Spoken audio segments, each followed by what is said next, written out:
Hello everyone. मैं मिथुन सिंह स्वागत करता हूं आप सभी का। आशा करता हूं आप सभी बहुत अच्छे होंगे। झारखंड शिक्षक भर्ती कैंसिल होने वाला है क्या, इसके बारे में बात करेंगे। हाईकोर्ट की जो सुनवाई हुई है उसमें क्या हुआ है और बड़ी खुशखबरी क्या आने वाली है, इसके बारे में भी बात करेंगे। और झारखंड में क्या सीटेट को वैलिडेशन मिलेगा अथवा नहीं, सारी जानकारी आपको मिल जाएगा। जेटेट का आयोजन हो सकता है या नहीं, सारे बिंदुओं पर बिल्कुल सिलसिलेवार ढंग से हम लोग डिटेल्स में जो है चीज़ों को रखेंगे आपके साथ। उससे पहले आप लोगों से रिक्वेस्ट है, पहली बार चैनल पे आए हैं चैनल को सब्सक्राइब कर लीजिए। कमेंट सेक्शन में टेलीग्राम चैनल का लिंक है, वहाँ से आप हमारे साथ जुड़ सकते हैं। अब देखिए, मैं आपको सीधे केस स्टडी के बारे में बता देता हूँ। ये जो केस का अपडेट है वो आप यहाँ से देख सकते हो पीडीएफ में। यहाँ से देखो आप, हाई कोर्ट ऑफ झारखंड की ये पीडीएफ आपको दिख रहा होगा। डेली स्टेटस में देखिए प्रिंसिपल बेंच झारखंड, और जो जस्टिस केस नंबर भी यहाँ पे दिया हुआ है। रिट पिटीशन जो लगी थी मोतीलाल नायक के द्वारा versus Motilal Nayak versus state of Jharkhand के, और देखो 18/8 की आपको डेट भी दिख रही होगी। अब देखिए ऑर्डर क्या आया हुआ है एक्चुअली, यहाँ से आप नीचे देखोगे। वेट ए मिनट, मैं आपको बता दूँ, ये जो पीडीएफ आई हुई है ना, इसमें यहाँ से आप देख पाओगे। वेट, ये देखो, यहाँ से आप देख पाओगे हाईकोर्ट में जो है याचिका पे सुनवाई जो है वो पूरी हो चुकी है। इस बारे में बात करेंगे। उससे पहले अगर आपके पास जेटेट यानी कि झारखंड में जो जेटेट हुआ है 2012 और 16, उसके पेपर नहीं है तो यहाँ से मेरी ईमेल आईडी देख लो, yourmithunsingh@gmail.com पे आप मुझे मेल कर सकते हो। अगर आप इंस्टा पे हो then do follow me @imithunsingh। ठीक है, आपको यहाँ से ईमेल आईडी और इंस्टा आईडी दिख रही होगी। अब देखिए डिटेल्स में बात करते हैं कि क्या क्या चीज़ें हुई है। सबसे पहले आप जान लो, जज साहब ने कहा कि भैया जो जजमेंट है ना वो मैं रिजर्व रख रहा हूँ, इस पर थोड़ी और जो है चर्चा और करने की ज़रूरत है। वो अपने मन में मंथन करेंगे, उसके बाद जो है जजमेंट आएगी। तो इसका मतलब क्या हो सकता है, अगर आप बीएड वर्सेस बीटीसी वाले मामले को अगर फॉलो कर रहे होंगे तो आपको पता होगा उसमें भी जजमेंट को रिजर्व रखा गया था। उसके बाद जो है बीएड को 1 to 5 से बाहर कर दिया गया। खैर उसमें जाएंगे नहीं, झारखंड की बात करेंगे। झारखंड में देखो, ये मैंने देखो यहाँ से मैंने आपको थंबनेल में लिखा है ना, आपको लग रहा होगा ये क्लिक बेट है। नहीं, ऐसा कुछ नहीं है। झारखंड में भर्ती कैंसिल क्यों हो जाएगी वो मैं आपको बताता हूँ।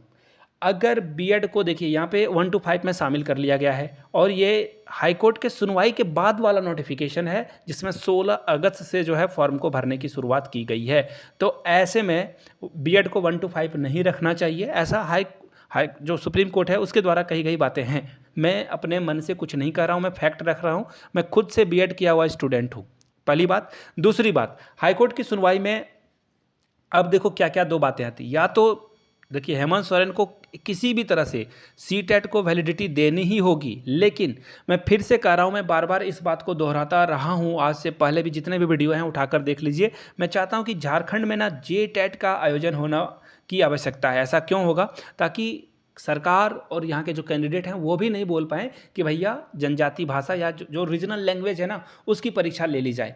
अब आप कुछ लोगों का ये भी होगा मंतव्य कि जेटेट या फिर सीटेट होने से क्या होगा, अन्य राज्य के अभ्यर्थी आ जाएंगे। मैं ऐसा बता रहा हूँ आपके फ़ायदे वाली बात। अगर झारखंड में जेटेट होगा ना तो सबसे पहली बात है ना कि बहुत सारे लोग अदर स्टेट से आएंगे एग्ज़ाम देने के लिए कि नहीं आएंगे। 2 एग्ज़ाम होने से फ़ायदा ये होता है ना, बहुत सारे लोग जो अदर स्टेट से हैं वो आ नहीं सकेंगे और इनका एग्ज़ाम छूटेगा। तो यहाँ से जो है 10 से 15% 12% बहुत सारी लड़कियाँ एग्ज़ाम देने के लिए नहीं आएगी। तो जेटेट का होना बहुत ज़रूरी है झारखंड में। इससे क्या होगा, बाहर के कैंडिडेट की संख्या कम होगी। आई रिपीट, सीटेट को वैलिडिटी देने से संख्या बढ़ेगी। आप अगर मेरी बात से एग्री करते हो तो आप वहाँ पे लिख देना जेटेट, अगर आप मेरी बात से डिसएग्री करते हो तो लिख देना सीटेट। देखिए सीटेट को वैलिडिटी, अगर मैं दूसरे पर्सपेक्टिव से भी चीज़ों को सामने रखूंगा, you don't need to worry about little things. देखिए अगर सपोज कर लेते हैं कि झारखंड में जेटेट का आयोजन नहीं ही हो, सरकार बोल दे, हाथ खड़े कर दे कि मैं जेटेट का आयोजन नहीं कराऊंगा, तब ऐसे हाल में सीटेट को वैलिडिटी देनी चाहिए। लेकिन सीटेट को अगर वैलिडिटी दी जाएगी, याद रखिएगा मुसीबत आपके सर पे आएगी। ऐसा क्यों है, क्योंकि बाहर वाले अभ्यर्थी यहाँ पे आएंगे और कंपटीशन का जो लेवल है वो बहुत टफ हो जाएगा। और वैसे भी जिन लोगों ने नया सिलेबस नहीं देखा है सहायक आचार्य का, तो जाकर देख लीजिएगा। झारखंड में जो है सिलेबस को देखो, मैं आपको बता देता हूँ सीधा, जेएसएससी सीजीएल का सिलेबस आप देख लो, है ना।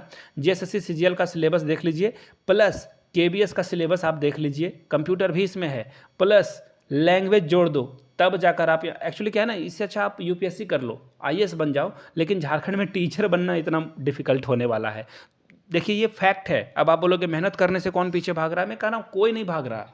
No one is going anywhere. हर कोई पार्टिसिपेट करना चाहता है, लेकिन इतनी डिफ़िकल्ट सिलेबस बनाने की ज़रूरत क्या है? अधिकारी पढ़े लिखे हैं या निरामूर्ख हैं, मुझे समझ में नहीं आता। या जानबूझ के हेमंत सोरेन की ये टेंडेंसी रही है कि भर्तियों को लटकाया जाए, उल्टी सीधे सिलेबस लाया जाए ताकि अभ्यर्थी परेशान हो और केवल कोचिंग वाले की दुकान चल सके। ये कोचिंग वाले, सिलेबस बदलने से किसको फ़ायदा होता है? सिलेबस बदलने से सिर्फ कोचिंग और जो माफिया है उनका फ़ायदा होता है, ताकि वो नए नए बुक छापकर आपको चिपका सकें और कोचिंग वाले नए नए फ़ी पे 10,000 15,000 पे आपको कोर्स बेच सकें। ये चीज़ें होती है नहीं, आपको खुद पता है, अपने आसपास देख लो, आपको सारी बातें क्रिस्टल क्लियर हो जाएगी। बहुत फाइटर जाइटर बहुत से लोग हैं, मैं नाम नहीं लूँगा, लेकिन उन्होंने ऐसा काम करा है। सिलेबस बदलवा देते हैं, ये स्पीकर से मिलते हैं, ये पुस्तक का जो है विमोचन करवाते हैं। ये आप देख लेना, ये सारी बातें आपके पास हो रही है नहीं, न्यूज़पेपर की कटिंग देख लेना ना, आपको सारी बातें पता चल जाएगी। अब देखिए क्या क्या बातें हुई है हाईकोर्ट के सुनवाई में। राज्य सरकार की शिक्षक नियुक्ति प्रक्रिया अधर में पड़ सकती है, इसलिए मैंने कहा कि कैंसिल हो सकती है। ये मैंने हवा में तीर नहीं मारा है। अब देखिए क्या बातें और कही गई है। हेमंत सरकार ने राज्य में शिक्षक नियुक्ति के लिए 2601 पद पर नियुक्ति निकाली थी। भर्ती प्रक्रिया में सीटेट पास अभ्यर्थियों को मौका नहीं दिया गया था, जिसके कारण ये लोग हाईकोर्ट में इन्होंने याचिका दायर की। सीटेट की भर्ती प्रक्रिया में वैध करने या जेटेट की परीक्षा आयोजित करने के लिए जो है इसका आग्रह किया गया था। मैंने आपको कहा कि लोग जो है या तो जेटेट चाहते हैं, अगर जेटेट की परीक्षा ना हो तभी सीटेट को वैलिडिटी दी जाए, ऐसी बातें लोगों का कहना था और इसके कारण जो है लोग हाईकोर्ट में गए थे। अब देखिए इसका रीज़न मैंने चिल्ला चिल्ला के हज़ारों वीडियो में कहा है कि भैया 8 साल से आप जेटेट की परीक्षा नहीं करवा रहे हो, ये तो धोखा नहीं हो रहा है कैंडिडेट के साथ? आपके यहाँ अगर कोई एक विधायक, मैं थोड़ा सा असंवेदनशील आपको लग सकता हूँ, लेकिन अगर कोई एक विधायक एमएलए जो है मर जाता है ना, तो 6 महीने के अंदर जो है इलेक्शन करवा के उसके सीट को भर दिया जाता है। लेकिन 8 साल से, जस्ट थिंक, 8 साल से जेटेट की परीक्षा नहीं हुई है। लोग बेरोजगार हैं, खैरात में कोई नौकरी नहीं मांग रहा है आपसे, लेकिन 8 साल से आप जेटेट की परीक्षा नहीं करवाते हो और आप डायरेक्ट भर्ती निकाल देते हो और कहते हो कि भैया ये तो जेटेट 16 वाले ही इसे भर सकते हैं, तुम नहीं भर सकते हो। और जेटेट 16 वाले कहेंगे कि मैं 8 साल से झुनझुना बजा रहा हूँ, मुझे नौकरी दे दो। अब भैया ठीक है, अब मैं बोलूँ कि मैं पैदा होकर 25 साल का हो गया हूँ, मैं 25 साल से झुनझुना बजा रहा हूँ, मुझे नौकरी दे दो। अरे मेरे पास कोई डिग्री डिप्लोमा हो तब ना मुझे नौकरी मिले। और ये जेटेट 16 वाले चिल्लाएंगे कि मैंने तो तीर मारा, जेटेट 16 पास कर लिया, मुझे नौकरी दे दो। और देखना इन लोगों के चोचलेबाजी, ये क्या करते हैं, ये न्यूज़पेपर में जो है आप इनकी न्यूज़ क्लिप देखना, ये धरना प्रदर्शन करते हैं भैया कि मुझे बिना एग्ज़ाम दिए हुए नौकरी दे दो। हाँ भाई, मैं तो तुम्हें बोलता हूँ कि आओ, प्रधानमंत्री की पोस्ट खाली है, भारत में नहीं पाकिस्तान में, वहाँ जाओ, आर्मी वाले तुम्हारे अच्छे से स्वागत करेंगे। ऐसे ऐसे वाहियात लोग हैं। खैर कोई बात नहीं, हमारा ध्यान बिल्कुल संविधान के अनुसार होना चाहिए। और झारखंड उच्च न्यायालय में हम लोगों ने जो काम किया है, इसके लिए आप अपनी पीठ थपथपा सकते हो। खास करके उन लोगों को बहुत धन्यवाद दीजिए जिन्होंने अपने पैसे लगाकर कोर्ट में जो है ये केस लगाया। बहुत सारे लोगों ने जो है चंदा भी दिया है, उन सभी के घर वालों को भी नमन जिन लोगों ने यहाँ पे अपना एक छोटा सा कंट्रीब्यूशन दिया है।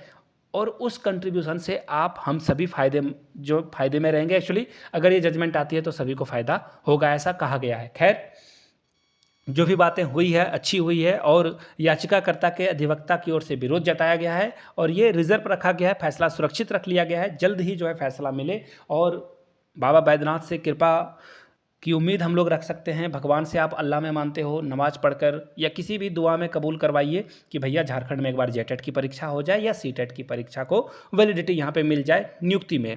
जो भी हो, जैसी भी बातें हो, अगर इसके ऊपर कोई और भी इन्फॉर्मेशन आती है तो आपको ज़रूर दी जाएगी। वीडियो को यहाँ तक देखने के लिए आप सभी का बहुत बहुत शुक्रिया। वीडियो अगर आपने यहाँ तक देखी है तो नीचे कमेंट सेक्शन में जय हिंद जरूर लिखिएगा ताकि मुझे पता चल सके वीडियो आपने यहाँ तक देख ली है। प्लीज़ इसे शेयर कीजिएगा व्हाट्सएप और टेलीग्राम वाले ग्रुप में ताकि और लोगों को सही और जेन्युइन इन्फॉर्मेशन मिल पाए। धन्यवाद आप सभी का।